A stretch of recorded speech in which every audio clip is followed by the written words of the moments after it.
Hello, I am Nick. I am one of the drivers for Black Lightning Robotics, and today I'm going to tell you guys about how to mod the Hobbyking $25 transmitter for tank drive with no mixing. That's where both sticks are vertical spring return, and each stick controls one side of the robot. That's the control method that I grew up on in Vex Robotics, so that's what I prefer to drive with.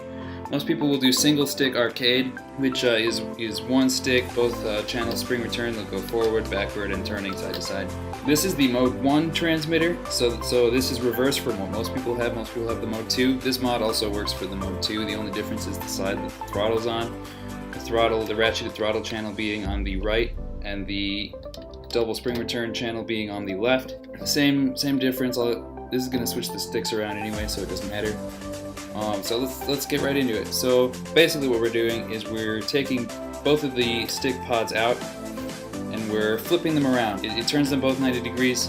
The reason we have to do this is because these two screws in here, these top two screws are not real. They're not really screws.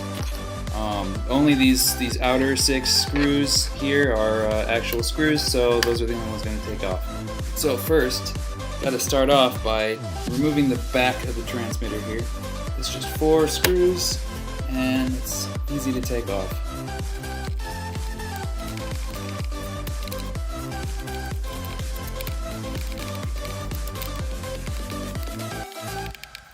So once you've got all those screws out, just pop the back off, start at the top here.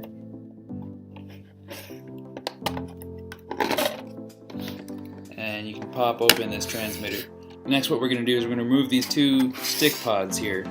I don't know the technical term for those, but there's only 3 of the 4 screws on here. On each of these is real, like I said before. So this inner top corner here is fake screws. I don't know why they have it, but you can crank at this all day and nothing will happen. I even stripped out one of the plastic fake screws doing that, and I don't know why they did that. So just remove these 6 screws.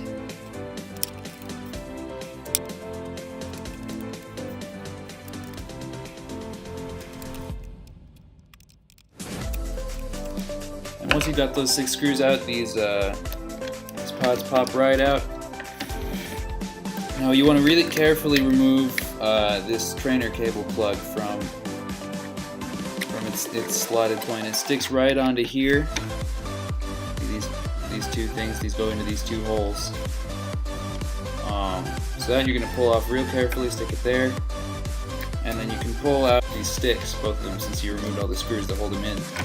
So what we're going to do now, we're going to take each pod and we're going to rotate it 90 degrees and we're going to stick it on the opposite side.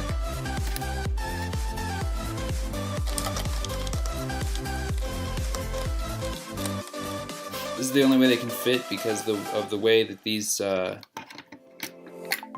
trim adjusters are and the way that the holes in the casing match up. You could, if you wanted to cut out part slots in the casing, you could do it the other way, but why?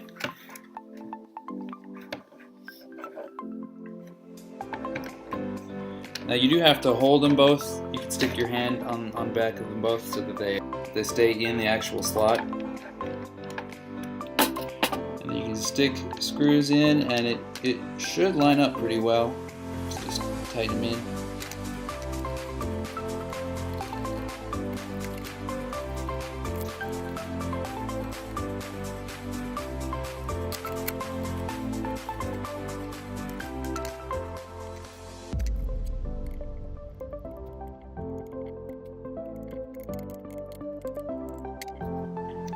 So now both of these sticks are here. They are spring return now in the vertical direction.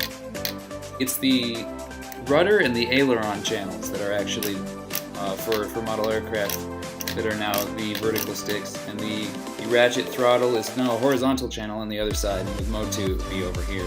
If you really wanted to, if you got the mode 1 and you wanted to do arcade on this side, you still could with this mod.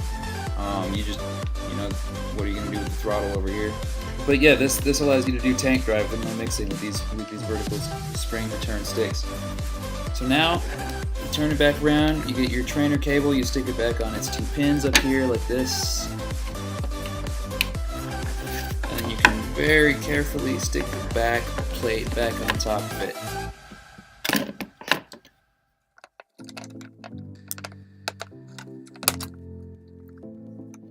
And then you just stick those 4 screws back in.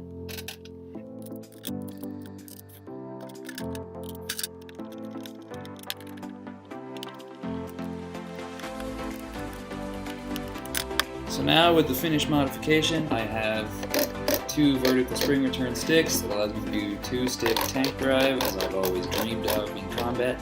It's not hard. You don't need to buy a mixer, you don't need to buy an expensive transmitter.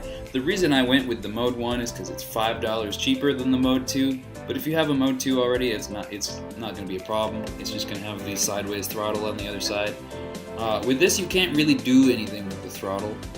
Unless you really want to with the sideways, but there's still these 2 dials up here. For Phantom 2 for the spinner, I use this dial up here, and then this switch if I want to go from 0 to 100 real quick. So yeah, that's tank drive.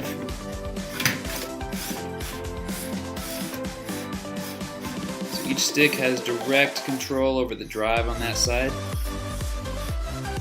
So both sticks forward, both sticks backward, turn them in opposite directions to turn. Run one side if you want on its own. It's a lot of options.